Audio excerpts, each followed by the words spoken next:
welcome everybody to a little rant about the T-34 and such stuff. And I would like to preface this with just pointing out the fact that I am just some nerd on the internet and I have not properly sourced this shit. I'm just kind of throwing my own opinion out there. So please do take this with about a mountain of salt equivalent to the production of salt of the Soviet Union between the years of 1940 and 1945. I would like to tell a little bit about myself. So I served in the Finnish Defense Forces as an armored personnel crew. It's kind of a specialist role here. I know elsewhere it might be something pretty common, but here it's a more specialized thing, and we're basically armor crew in a lot of ways. Yeah, so I have some experience about using a type of armor in real life and how it feels to operate it and how important things like creature comforts, etc. are for it. Obviously, it's not quite a main battle tank. It was a wheeled armored personnel carrier, so just keep that in mind. But it gives me a bit of a perspective about armor. Also, in general, I'm just very interested in things like logistics and, military matters as well as history. I'm not super into World War II era stuff. I'm more of a Cold War enjoyer, but this is a interesting subject to me as well, and I'm always down when it comes down to logistics and politics of the time, etc. So let us get into it. All right. So the T-34 was most certainly not the most powerful tank, and if we're going to start comparing tanks to each other and we're just looking at things like armor and firepower and stuff, then Tiger II, best tank of World War II. Thank you guys for watching. Bye. No, but cutting the crap, what really is a good tank? What makes a good tank in and of itself? Of course, things like mobility, armor, firepower, reliability, all that stuff is very important when it comes to armor. However, it's not all that there is to it. Now I would like to go over some ways in which the T-34 absolutely and utterly sucked and was the worst tank of the war, and it was complete crap and shit and everybody hated it. And that mostly was down to production issues as well as just, not being a heavy tank or anything. So the T-34, obviously it had a lot of issues. Starting from 1940, the armor quality was kind of crappy. So you would have cases like German Panzer IIIs with their 50mm shooting at T-34s, and that could crack the welds or crack the armor because the quality just wasn't very good. And those early T-34s weren't exactly great tanks. Even though the Germans loved saying, ooh, the T-34 was this super weapon, we could do nothing about it just to save face because they lost the fucking war. Even regardless of that fact, the T-34 wasn't that good. One tank that they really had a very, very, very difficult time with was the KV-1. So the KV-1, it had a whole lot more armor than the T-34, where the German guns like the 50mm, 37mm, and the short 75s, they could struggle with the T-34 given that the armor didn't just crack due to bad steelworking quality. In turn, the KV-1 was even more of a hard nut to crack. Even for the long 75mm, they had the PaK-40 anti-tank gun, I believe, at this time as well, but that could even be a struggle. The KV-1 could be a struggle for the PaK-40 at range. And overall, in its general design and level of armor, etc., the KV-1 was definitely a revolutionary tank, and it would kind of lay the groundwork for basically the coming heavy tanks used on the Eastern Front. So the KV, IS, even the German Tigers, if you look at them, they are, in terms of layout, they are very similar to the KV, just bigger and with a heavier gun and so on and so forth. I'm not saying that the Germans ooh, the Germans copied the KV-1 or other, such bullshit, because no, they didn't copy the KV-1, but still the layout is extremely similar, and in that sense the KV-1 was arguably even more revolutionary than the T-34 at the time, and yeah, it did give quite a lot of struggles to the Germans, but Even that being said, it was not an invincible tank. It wasn't something that they simply couldn't deal with either. Neither was the T-34, as I already stated. As far as the T-34's armor is concerned, yes, it was sloped, but that kind of sloped armor was also being used on other tanks at the time. Like 16th century Starforts had, you know, like sloped armor, so it wasn't that groundbreaking, but it was one of the first like mass line produced tanks to heavily rely on sloped armor.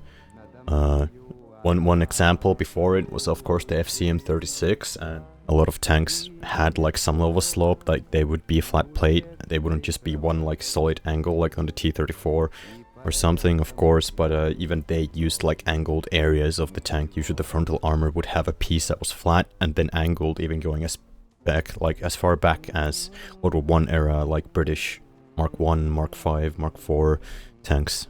It is not such a huge groundbreaking deal as some people like to make it out to be. Aside from the armor, the T-34 in around 1940, 1941, it had pretty good firepower as well with the 76mm gun. However, you know, the Soviets had a bit of a hard time procuring that ammunition, especially like during the early days of Barbarossa, when industry hadn't been moved yet and the Germans were taking a lot of land very, very quickly.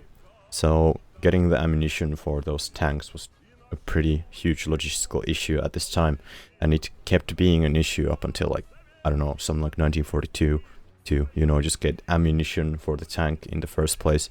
Also, in addition to 1941 Operation Barbarossa, T-34, as far as the Soviet tank force at this point is concerned, was not a very major factor. Of course, it made some battlefield appearances, it maybe knocked out some German tanks, etc.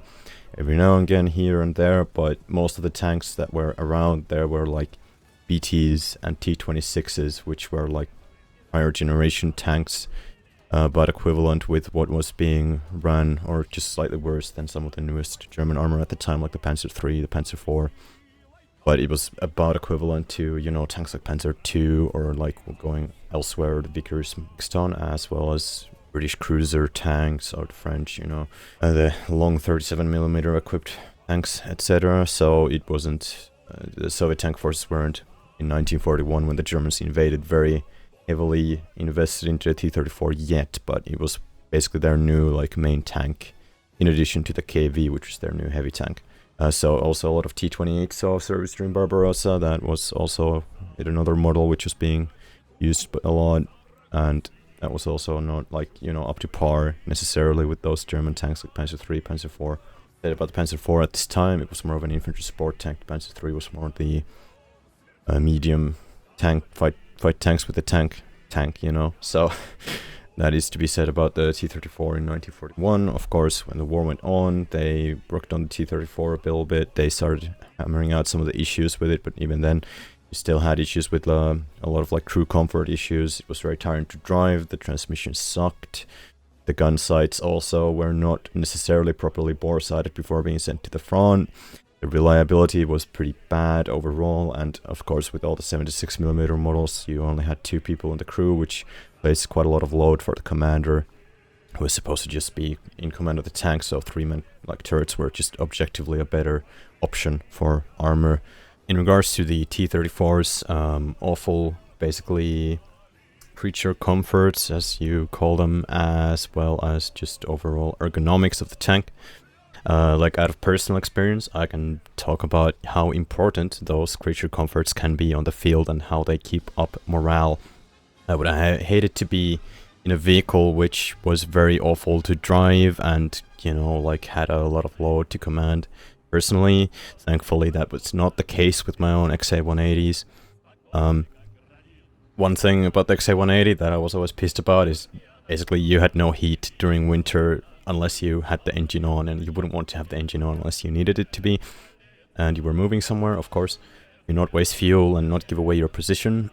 That's more of a modern concern with, you know, like position because of thermals and such. Yeah, I can speak on my personal experience how much it degrades your ability to be an effective fighter and such if you're just constantly very exhausted and, you know, like not at the top of your game type of deal.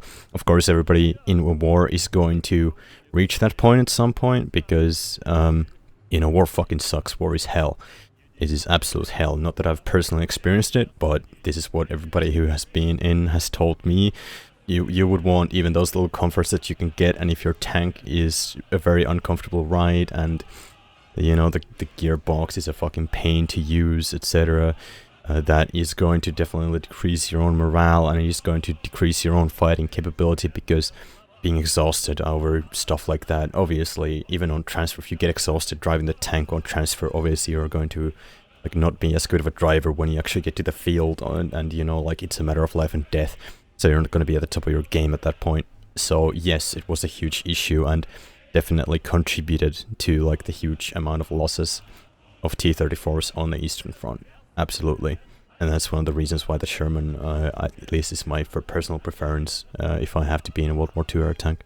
Also, the Soviet T-34s lacked radios. Aside from command tanks, this wasn't necessarily an issue with the tank, as it was with just, you know, the total lack of radios in the Soviet Union at the time. They just didn't have the production capacity. As far as things like firepower is concerned, I just like to compare it to some of the tanks at the time, around 1942, 1943.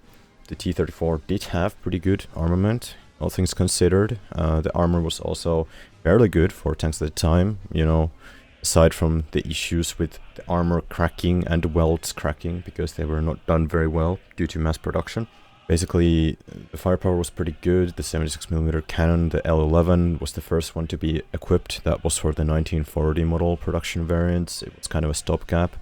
They were planning on another gun, but then they settled with the F-34 in 1941 because it was around and they could put it on the T-34, so they figured, you know what, this is going to be good enough. It's better than the L11, it has higher velocity. But even then, most German tanks at the time were either running a very slow velocity infantry support 75mm gun or 50mm on the Panzer III. Of course, you had the older models with 37mm or 20mm autocannons, etc. as well around during Barbarossa. So in that sense, the T-34 had a pretty good capability for penetrating armor as well as supporting infantry with that 76mm cannon.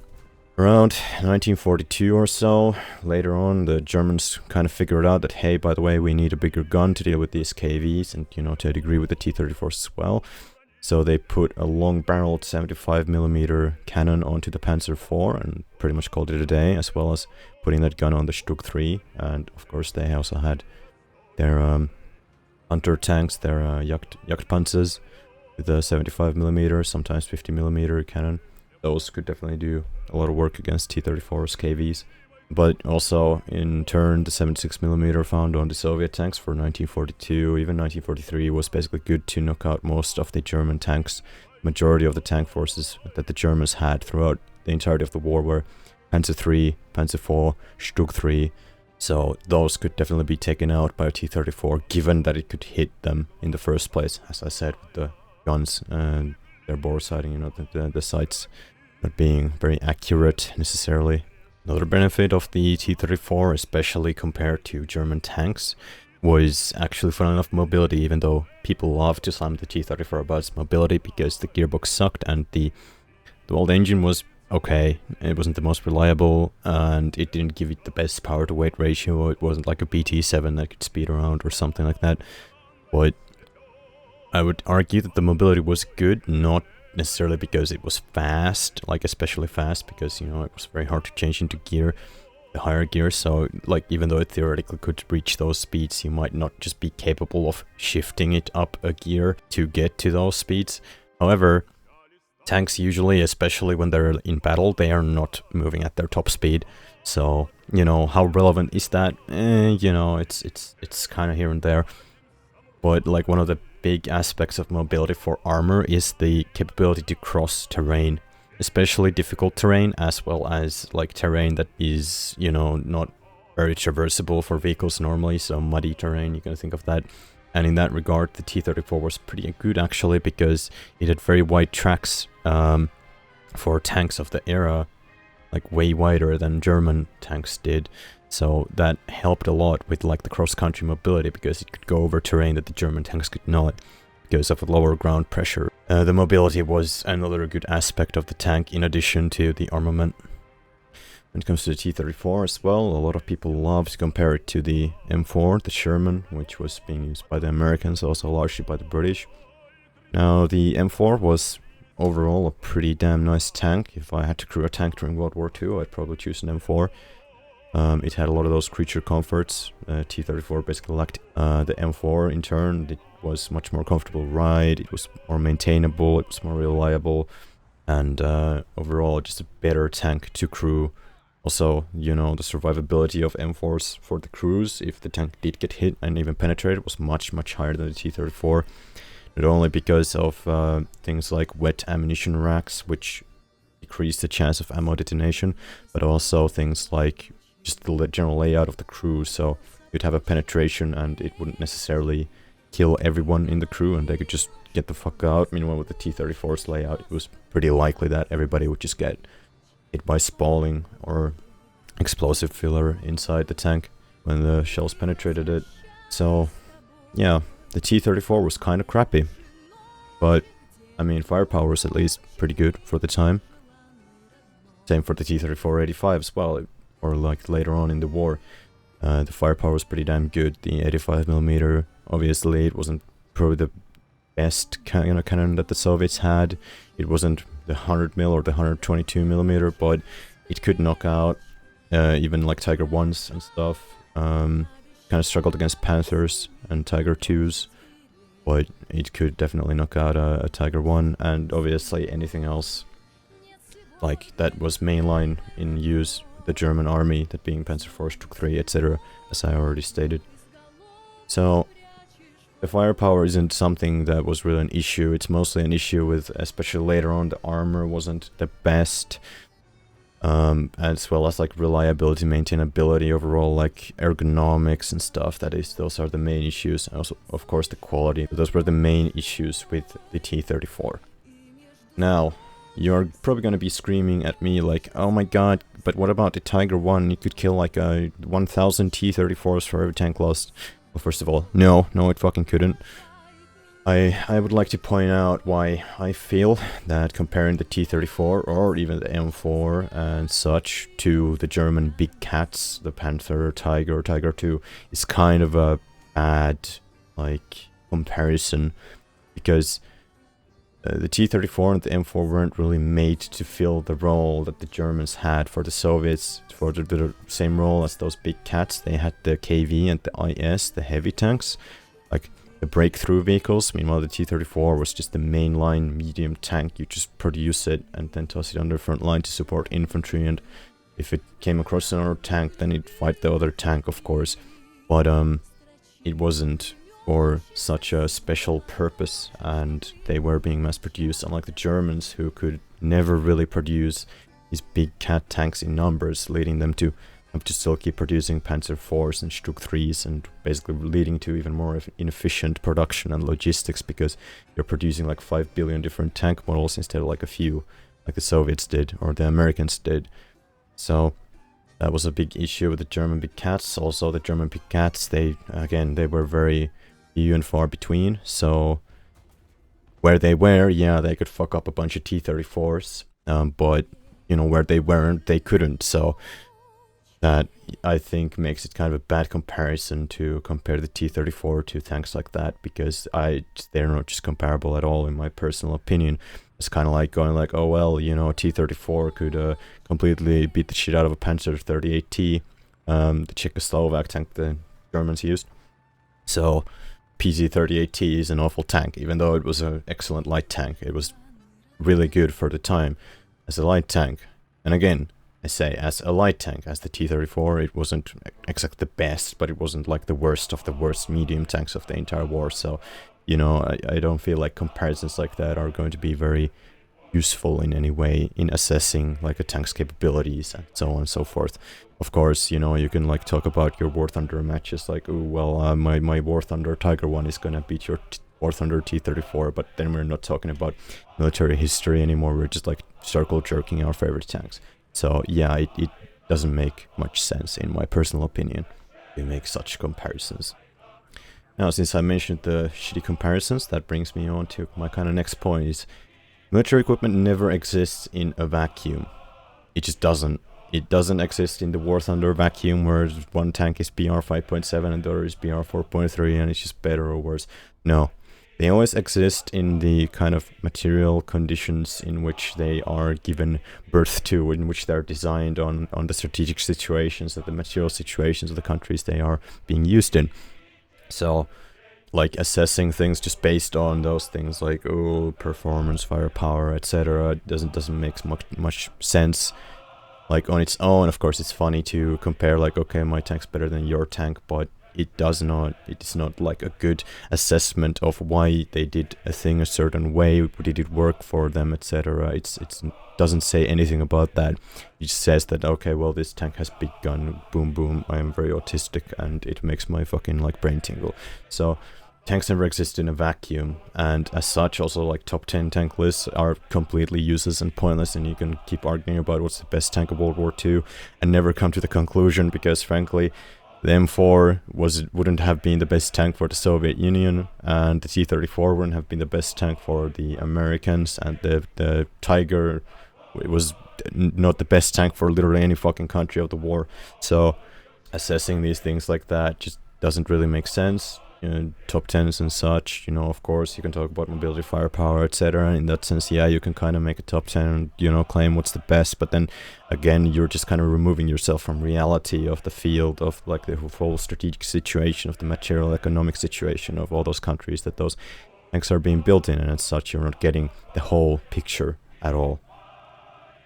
And that will bring me to my next point, which is, why didn't the Soviets just make the T-34 better like an M4, or why didn't they just, you know, get a fuck ton of Lend-Lease Shermans? And this is something that I argued on about my Twitter account, and yeah, why didn't they? Well, of course, when you are building stuff for war, you need to fit it to your own conditions of the war, and the Soviets found themselves being attacked in 1941, and they found themselves with the T-34.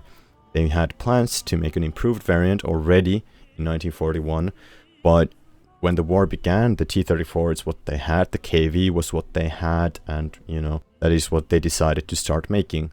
They didn't really have the time or resources to start designing and building a new vehicle and setting up new production lines, even as all the fucking industry was being evacuated to the Urals, so they had to make do with the T-34. It's that simple. That is the tank that they had, and it's what they had to do with. And the Eastern Front of the Second World War is very, very unique in the sense that it was one of the most grinding and attritional wars in all of history. So, you know, even if the Soviets had made a better tank, which had been more survivable and had been more efficient, etc., that still would have meant that they would have been losing tanks left and right and center, like the Germans were. And due to that, the Soviets decided that they're just going to simplify everything and pump out as many tanks, even if they are a bit crappy, as they possibly could. And that will bring me to the point of like, oh well, the Americans could produce 5 Guerrillian Shermans, they could produce more Shermans in 1943 than the Soviets could produce T-34s. Like, yes, but we have to keep in mind the fact that the Soviet Union as a country had only just started to industrialize after the revolution. So after 1917, it really took them up until like the mid-20s to start properly industrializing. That just means that the Soviet industrial capacity was not nearly at the level as the US industrial capacity was, which had the ability to develop its industrial capability basically completely uninterrupted by conflict, aside from the American Civil War. So, you know, it could keep up with the other countries during the Industrial Revolution and even surpass them during World War II, because while all other countries were busy getting bombed or invaded, etc., especially the Soviet Union, of all countries, the Soviet Union suffered one of the most from like land invasion and damage from land invasion, specifically just because of how genocidal the Germans were, and you know, the unprecedented destruction it brought to the Soviet Union. Meanwhile, the United States, the mainland of the United States, was completely untouched by the war, basically, as far as like material damages went. Like, of course, people had to pull their like strings a little bit tighter. You know, they couldn't probably get all the goods and resources that they could have before the war. Of course, that was required for war production, and obviously, like, American soldiers died on the front lines, so that meant that it would affect the lives of families, but it was nowhere even close to the scale of damage and casualties and, you know, devastation that the Soviet Union faced. So USSR was basically forced to evacuate its industry from like Ukraine and Belarus and central like Russia in 1941 all the way back to like the Ural Mountains, and that was obviously a huge logistical undertaking. And that also meant that the Germans could roll over a lot of those factories that were there. Of course, not all of them. They managed to save quite an impressive amount of industry in 1941. But still, that doesn't mean that they got all of it. So even out of the industrial capacity that they had, in comparison with the United States, which was producing the M4, that had to be moved, and some of it was destroyed, you know, during the war. So this just makes it so that the Soviets could have never produced the M4 at the levels that the United States and the United States industry, completely undamaged by the war, could have. So no, it wouldn't have made sense for the Soviets to just make a tank like the M4. They had to make a tank like a T-34 because they just needed tanks. Like, yes, they sucked, they were crappy, but they fucking got the job done, even with like huge casualties in relation. So that's why the Soviets couldn't really just make a better tank, so to say, at least not in like 1942, 43. Of course, in 44 they started making the T-34-85, which still basically the same hull, but new turret, 3-man turret. Radios came like mostly standardized, as in like in relation to the older models. They can really do that. So yeah, basically that was just one of the reasons why the T-34 had to be so crude and shitty. It just wasn't an option to make a better tank, because you would have just cut your production times by so much that it wouldn't have made sense. And also like the lack of just some basic things that you would need for a good tank, like radios in like 1942, 43. Yeah, like of course you can't make a Sherman when you don't have like radios to put into it, or you don't have all the niceties to put into the Sherman. You just don't have those resources, and you have to consider all these other factors as well, like aircraft production and other tanks, and also infantry supplies and guns and so on and so forth. So, you know, it wouldn't have been realistic, and it also similarly it wouldn't have been realistic for the Soviets to just lend-lease their entire medium tank armored force, which is something that somebody on Twitter actually claimed, at least from what I understood. Huge respect to that person, but that was kind of a shit take, bro. Anyway, that obviously you can probably see, even if you just think about it for like 5 seconds, you can probably see why that wasn't a good idea, because of course the Soviets were pumping out a lot of T-34s during those years, and the Americans actually produced more M4s in 1943 than the Soviets produced T-34s. However, of course, the Americans also had the deal that they had to basically supply half of the British medium tank forces already. They had to supply their own tank forces in totality, and then if you add also on top of that the whole grind of the Eastern Front of World War II, like, even US industry would have had a very hard time to deal with that and ship all of that stuff over to the Soviet Union. And the US also didn't just have to worry about its tanks, it also had to worry about its planes and so on and so forth. So no, they couldn't have just lend-leased their entire medium tank force. And no, they couldn't have just made a better tank, simply put. I mean, technically speaking, they could have, but then they would have had less of them, and they, you know, would have been closer to losing the war than winning it. So yes, the T-34, even as crude and shitty as it was, it made sense for the strategic situation of the time. So yeah, also another thing in regards to Lend-Lease is just the politics of the time, frankly, as well as some of the issues that you have when you're procuring equipment which is not made in your own country and designed by your own country. A good example of this is the P-63, the King Cobra, that the Soviets did get during, you know, World War II. However, one of the stipulations to the P-63 being given to the USSR was that it was only allowed to be stationed in the Far East to be used against Japan. So one of those things that you need to keep in mind about Lend-Lease equipment is that it doesn't come for free. It does come with its own stipulations about its usage that they can make, and if you don't follow them, then obviously, I mean, there isn't a huge deal that our country could do, but they could just cut the tap on you, on your military equipment. And when you're fighting a great war like that of World War II, you know, that would be less than ideal of a situation to be in. So yes, having your own logistics from, you know, like manufacturing to spare parts, etc., is a very huge advantage when you're fighting a big war.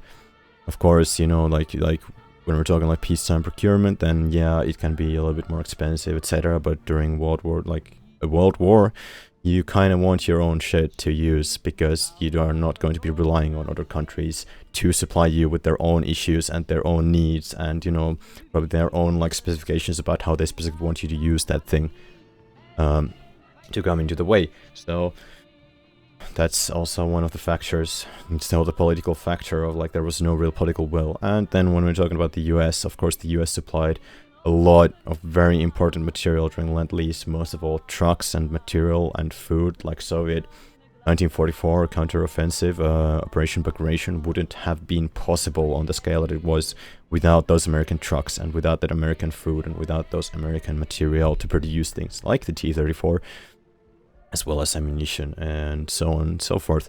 So yes, the Soviets really, their war effort was helped immensely by Lend-Lease, but it still doesn't mean that it would have been realistic for them to Lend-Lease their entire medium tank force from the Americans, as good as the Sherman was as a tank, and even though it like worked pretty well on the Eastern Front, it still wouldn't have been realistic. And then we can come to the American political will as well, because by like 1944 it was already getting pretty clear that the Soviet Union would probably be the next geopolitical rival after, you know, Japan and Germany were gone.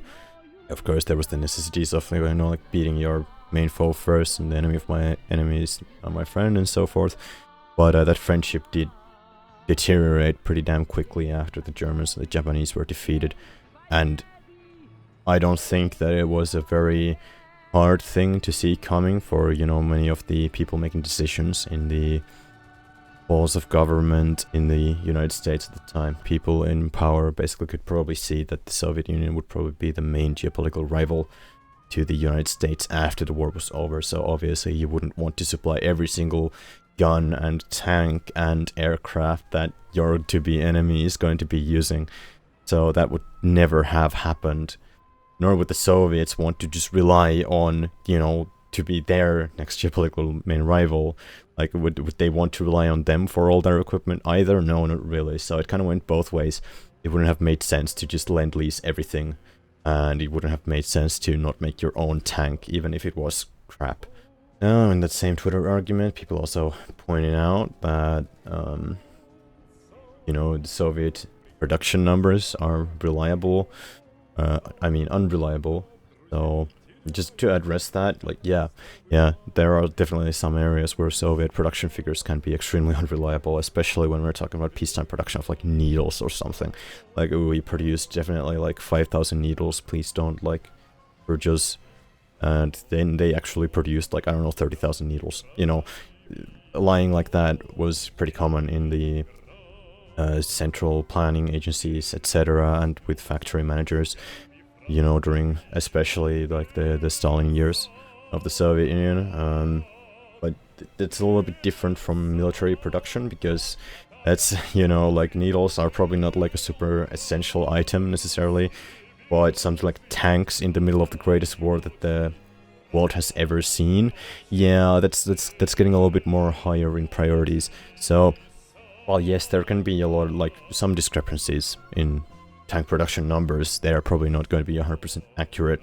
I would still say that, at least from my own logical assessment of the situation, of thinking of, like, you know, those vehicles first being made in a factory and then getting sent to some depot, you know, to be sent to their units, and then being sent to the units, and the unit commanders getting them, and then, you know, like the crews getting them, and so on and so forth. Like, if you were producing, like, if you say you're gonna produce, like, I don't know, 500 tanks for this one unit, and you've sent them 100, then yeah, people are gonna be having issues, because where the fuck are our 400 tanks? It's gonna be a lot harder to lie about military production figures, especially with heavy equipment like tanks or aircraft and such complex machinery, because, you know, they would really want to keep very close tabs on how much of that they have and how much they can send to their units to replace losses or create new units. I would say that, like, of course, critique the numbers to your heart's content if you wish to do so, and don't take them as like just gospel that, you know, there's exactly, they produced like exactly the number that like you can read on your source or whatever. But I would say that it's probably not like hugely far away from that actual number. Like you know, we're talking about like a few percentiles, probably like one direction or the other, when we're talking about tank production numbers. So it's still a big amount, but I don't think that it's going to be much more than that overall. So that's the thing with like wartime numbers, in my personal opinion, being to a degree more like credible than peacetime numbers, or like more reliable than peacetime numbers, because of just how many steps it has to take to get down to those units and so on and so forth before they actually are going to be used. I would say that those numbers can be mostly relied upon as far as tank production went. And in regards to that, I would also like to point out, like, there is the kind of myth that the T-34 wasn't mass-produced somehow. Like, I think this comes from the pig, you know, but he made a video, I remember watching it at some point, about how the T-34 sucked and how it wasn't even properly mass-produced, which is just... I don't remember exactly if that's what he said, but that's kind of what I remember from it, somehow vaguely.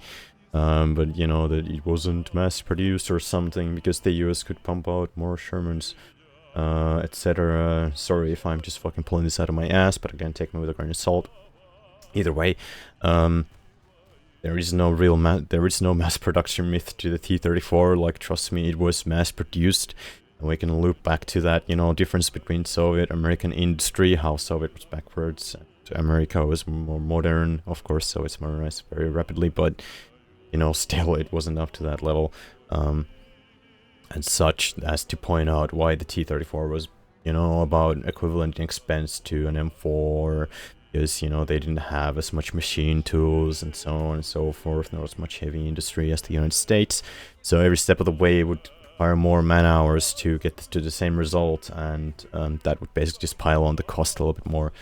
So yeah, that's probably why they were, if those people are correct about them being about equivalent cost, because I couldn't at least find any like cost numbers for these things that like actually told me what year it was in US dollars, because, you know, if it's current US dollars versus like 1940 US dollars, then, you know, it's gonna be a huge difference or something. But, you know, I haven't really looked into it that much. I'm just kind of rambling on. So that's like, if that is really true, that the costs were about equivalent between T-34 and an M4, like the unit cost, then I would say it's probably because of just the fact that the Soviet industry was more reliant on people making things by hand than just automating everything away, like they could do in the United States with their level of industry at the time.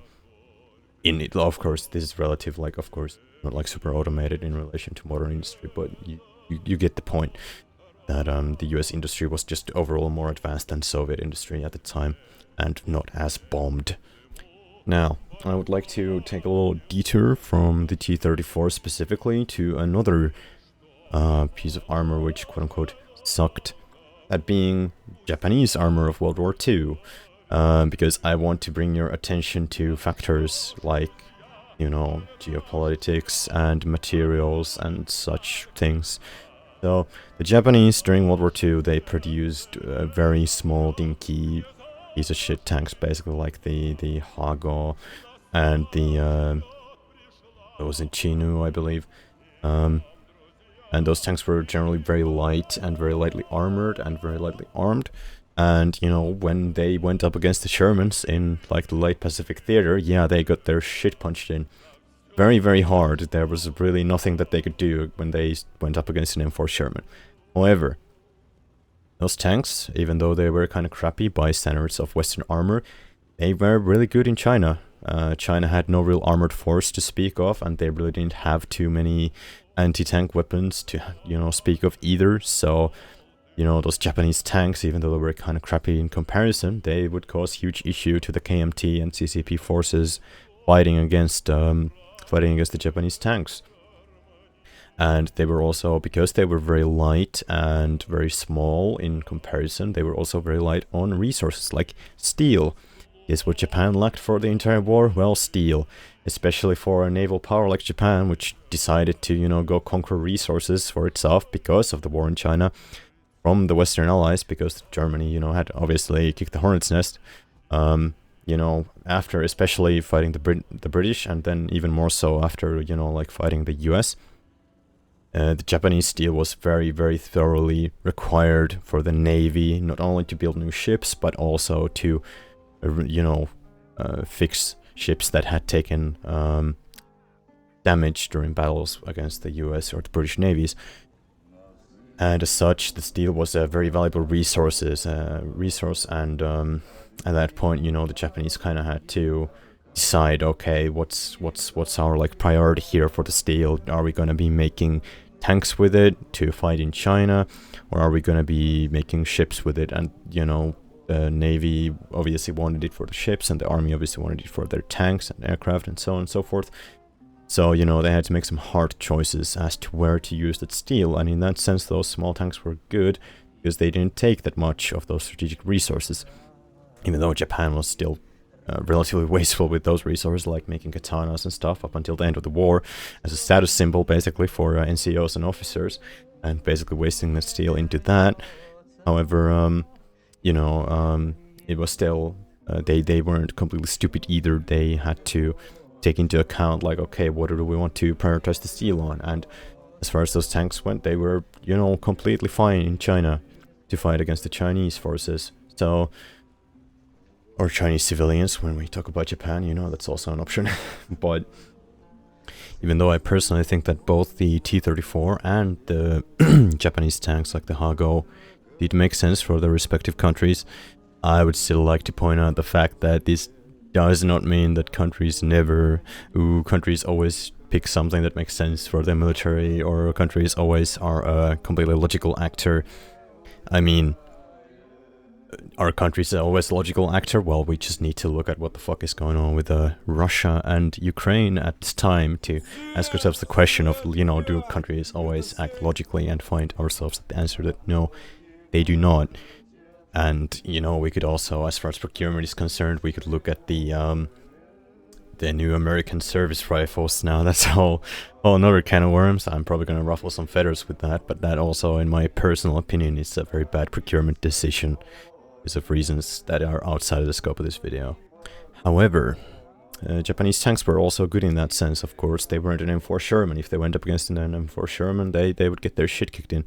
But that doesn't mean that they were bad tanks, because they weren't bad tanks for Japan, because they worked fine in China and they were pretty cheap as far as the steel is concerned. And as such, I would like to just point out why, in my opinion, and this is going to draw to my main argument, why the T-34 wasn't a bad tank, and why tanks like the Hago wasn't a bad tank for those countries, because they were made with the considerations of those countries and their situation specifically in mind. So, no, they're not M4 Shermans, no, they're not Tigers, definitely, but they are still going to be good for the country that is using them. And when we talk about things like armor, we also need to keep in mind, also armament, we also need to keep in mind the fact that the main reason and the main purpose of a tank, especially a medium tank, of course, when we talk about things like, you know, mobile anti-tank vehicles, you know, tank destroyers and such, then this doesn't apply, of course, because they're primarily designed to knock out other tanks. But most tanks were designed for purposes of infantry support, and that was what they were mostly doing. Of course, when they went up against tanks, they had to fight other tanks, but for the most part, they were designed for the purpose of infantry support, and with a secondary but also important role as tank destroyers. So I would argue that the T-34 for the Soviets, because it was cheap to manufacture, it was something that the Soviets could pump out, especially with Lend-Lease materials, you know, by the tens of thousands during the war. It was a good tank for the Soviets because it could fulfill its purpose. Maybe, yeah, it didn't do that as well as an M4 Sherman, and, you know, the M4, the Soviets used it as well, and they really didn't have anything bad to say about it, except for, like, the lack of spare parts and such, because, of course, that was reliant on Americans supplying them.